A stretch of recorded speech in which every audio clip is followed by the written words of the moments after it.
قرآن کریم نے جہاں زبان کی حفاظت کے حوالے سے بات کی ہے، جیسے علامہ صاحب نے آیات بھی پڑھی اور احادیث نبوی صلی اللہ علیہ وسلم بھی پیش فرمائی، اسی طرح زبان کو بلا وجہ اس کا استعمال اور فضول گوئی یہ بھی قرآن کریم نے منع کیا ہے۔ والذین هم عن اللغو معرضون، وہ لوگ کہ جو لغو سے اپنے آپ کو بچاتے ہیں، اور آپ صلی اللہ علیہ وسلم جو ہے وہ اس بات کو پسند کرتے تھے کہ لوگ مختصر بات کریں، فضول بات نہ کریں۔ خود آپ صلی اللہ علیہ وسلم کا بھی یہ مزاج تھا کہ آپ مختصر بولتے تھے، جامع بولتے تھے، ضرورت کے مطابق بولتے تھے، اور آپ صلی اللہ علیہ وسلم نے فرمایا کہ قیامت کے دن سب سے زیادہ مجھ سے دور وہ شخص ہوگا کہ جو زبان لمبی کر کے زیادہ دیر باتیں کرتا رہتا اور جبڑے ٹیڑھے کر کے الفاظ نکالتا رہتا، یعنی اس کو آپ نے ناپسند فرمایا۔ کوئی ضرورت نہیں ہے، کوئی تقاضا نہیں ہے، اور آپ بولے جا رہے ہیں۔ اچھا، معاشرے کے اعتبار سے آپ دیکھیں گے تو اس کی تربیت کی بہت زیادہ ضرورت ہے کہ آپ نے کتنا بولنا ہے، آپ نے کیا بولنا ہے۔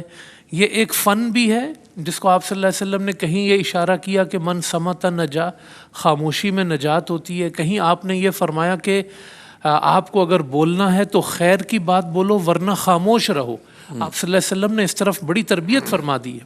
تو معاشرتی اعتبار سے آپ دیکھیں کہ کسی شخص کے ساتھ اگر ہم بیٹھے ہوئے ہیں تو اس سے کوئی بات اگر آ جائے، بھئی یہ چیز کتنے میں لی ہے، اس کی وارنٹی کتنی ہے، اس کی گارنٹی کتنی ہے، یہ کیا، کوئی کچھ بتانا چاہتا ہے یا نہیں بتانا چاہتا، ہم اس سے فضول پوچھتے رہیں گے باتیں، بندہ پک جائے گا یار کیا ہو گیا اس کو۔ اسی لیے دیکھیں نا، اللہ پاک نے قرآن کریم میں فرمایا کہ یا ایھا الذین آمنوا لا تسألوا عن اشیاء ان تبد لکم تسؤکم، یعنی اس طرح کے سوالات کرنا کہ جن کا کوئی تعلق نہیں ہے، آپ صلی اللہ علیہ وسلم سے بھی اس کو منع کیا گیا کہ آپ بے جا سوالات نہ کریں، بات کریں تو اچھی کریں، وقولوا للناس حسنا، لوگوں سے آپ اچھی بات کہیں، اچھی بات کریں۔ تو معاشرتی اعتبار سے اگر آپ دیکھیں گے کہ یہ جو فضول گوئی ہے، اس کے ایک تو نقصانات میں نے آپ کو بتایا کہ جب آپ کے پاس کچھ نہیں ہے بولنے کو تو آپ یا تو کسی کو کریدیں گے، یا کسی کے بارے میں آپ غیبت کریں گے، بالکل ایسے، یا آپ کسی کے بارے میں جو ہے نا وہ کمنٹس کرنا شروع کریں گے، پھر اس میں آپ کو سچی باتیں بھی لانی ہوں گی، مجبوراً آپ کو جھوٹی باتیں بھی لانی ہوں گی، ایک کو آپ جو ہے اس کی پگڑی اچھالیں گے، پھر دوسرے کی باری لائیں گے، پھر تیسرے کی باری لائیں گے، اس میں گالیاں شامل ہو جاتی ہیں۔ آپ صلی اللہ علیہ وسلم نے فرمایا کہ مومن جو ہوتا ہے وہ نہ لعنت کرنے والا ہوتا ہے، نہ فحش گوئی کرنے والا ہوتا ہے۔ اور آپ صلی اللہ علیہ وسلم، ایک صحابی کہتے ہیں کہ میں حضور علیہ السلام کے پاس تھا، آپ نے مجھ سے بیعت لی، اور آپ صلی اللہ علیہ وسلم نے فرمایا کیا تم مجھ سے اس بات پر بیعت کرتے ہو کہ کبھی کسی کو گالی نہیں دو گے؟ صحابی رسول کہتے ہیں کہ میں نے حضور سے وعدہ کیا میں کسی کو گالی نہیں دوں گا۔ کہتے ہیں اس دن کے بعد انسان تو انسان ہے، میں نے کسی جانور کو بھی گالی نہیں دی۔ واہ واہ واہ۔ ایک دفعہ حضور علیہ السلام قافلے کے سمیت جا رہے ہیں تو ایک شخص نے جانور کو کہا کہ یہ لعنتی ہے، حضور علیہ السلام رک گئے، آپ نے فرمایا اچھا تیرا جانور لعنتی ہے تو لے کے اس کو نکل جائے یہاں سے، پھر لعنتی کا اس قافلے میں کیا کام ہے؟ یعنی حضور کو غصہ آ گیا کہ آپ جانور کو کیوں گالی دی؟ رحمت عالم ہے نا، رحمت عالم۔ آپ دیکھیں یعنی وہ چیز جو ہم جس کو تقیہ کلام کہتے ہیں، وہ چیز کے لعنت تو ہم بانٹ رہے ہوتا ہے، اس پر لعنت، اس پر لعنت، اور اس طرح اس کو ہم تقیہ کلام کہہ کے، اور جو ہے وہ آپ صلی اللہ علیہ وسلم نے وہ چیزیں جانوروں کے بارے میں منع کی۔ ایک شخص نے جو ہے وہ اپنے ملازم کو ایک گالی دے دی تو دوسرے شخص نے، صحابی نے اس کو ٹوکا اور کہا کہ تم نے یہ بات کہی، اللہ کے رسول کا یہ فرمان سنا، وہ ڈر گئے اللہ، اور انہوں نے اس کے بدلے میں جو ہے نا ملازم کو، غلام کو کہا کہ جاؤ میں نے تمہیں آزاد کیا۔ کیا بات، میرے منہ سے غلطی سے ایک جملہ نکل گیا، یعنی اتنا ڈرتے تھے صحابہ کرام کہ اللہ کے رسول کو یہ بات پہنچی کہ ہم نے کوئی ناجائز بات کہی ہے، ہم نے کسی کو گالی دے دی ہے، ہم نے کوئی گری ہوئی اخلاق سے بات کر لی ہے، وہ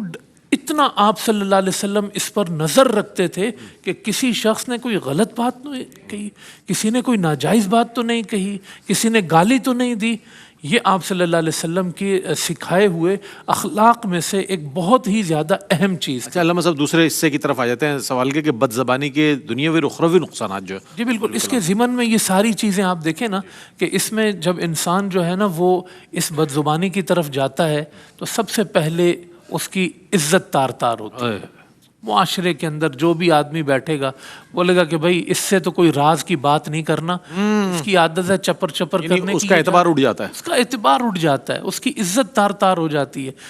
عزت دار آدمی اس سے کھل کے بات نہیں کرتا کہ بھائی اس سے بات کریں گے، اس کا جو جواب آئے گا، جو کمنٹ آئے گا نا، وہ ایسا ہوگا کہ میں پھر اس کو برداشت نہیں کر سکوں گا۔ تو دنیا میں جو ہے نا وہ اس کی عزت ختم ہو جاتی ہے۔ اور جیسے علامہ صاحب نے حدیث پیش کی کہ بندے کو خبر نہیں ہوتی اور وہ جہنم میں پہنچ جاتا ہے۔ اچھا، اس میں انسان کا ایمان زد میں ہے، بالکل، انسان کا نکاح زد میں ہے۔ آپ دیکھیں نا کہ جب ایمان گیا تو نکاح بھی گیا، تو آپ کی عزت گئی، ایمان خطرے میں، اور آپ جو ہے وہ آپ کا نکاح خطرے میں، آپ کا رشتہ خطرے میں۔ اور قیامت کے دن جب ابھی علامہ صاحب نے آیت پڑھی کہ ما یلفظ من قول الا لدیہ رقیب عتید، اس کا مطلب یہ ہے کہ ہر آدمی کی ریکارڈنگ ہو رہی ہے۔ بالکل، دنیا میں کہیں لکھا ہوا ہوتا نا علامہ صاحب کے کیمرے کی آنکھ آپ کو دیکھ رہی ہے، ہم کتنے الرٹ ہو جاتے ہیں۔ اور یہ جو کرامن کاتبین بیٹھے اس کا ہمیں فکر نہیں تو یہ لکھ رہے ہیں اچھی بات کو، یہ لکھ رہے ہیں، بالکل لکھ رہے ہیں۔ قیامت کے دن یعنی لوگ اس پر حیران ہوں گے۔ قرآن کریم کہتا ہے کہ لا یغادر صغیرۃ ولا کبیرۃ الا احصاها، کہ بندہ اس پر حیران ہوگا میری اتنی چھوٹی سی بات بھی یہاں ڈسکس ہوئی، ہمیں اعمال میں وہ حیران ہو جائے گا، کیونکہ اس کو یاد آئے گا کہ یہ ایسی تو میں نے ہزاروں باتیں کی، تو وہ مجھے تو یاد بھی نہیں تھی، ابھی بھی ہمیں یاد نہیں ہے ہم نے کیا کیا بولا۔ تو قیامت کے دن وہ انسان کو حیران کر دے گا کہ کہ اللہ پاک نے میری ایک ایک چیز جو ہے نا وہ ریکارڈ کی ہوئی ہے۔ تو اس لیے جو ہے وہ جو یہ زبان کا جو معاملہ ہے اور اس میں جو احتیاط کا معاملہ ہے یہ بہت زیادہ اہم ہے، ہمارا بہت ہی یہ معاشرتی مسئلہ ہے، اور اس میں جو ہے نا بہت سوچ کے بولنا اور بہت محاسبے کے ساتھ محتاط رہنا چاہیے، بہت غور و فکر سے بولنا۔ بس اس کو یہ ذہن میں رکھیں کہ یہ اللہ کے رسول صلی اللہ علیہ وسلم کی تربیت تھی کہ جس نے صحابہ کرام کو کم گو بھی بنایا اور اچھا بولنے والا بھی بنایا، اور صحابہ کرام کو جو ہے وہ محتاط بھی بنایا۔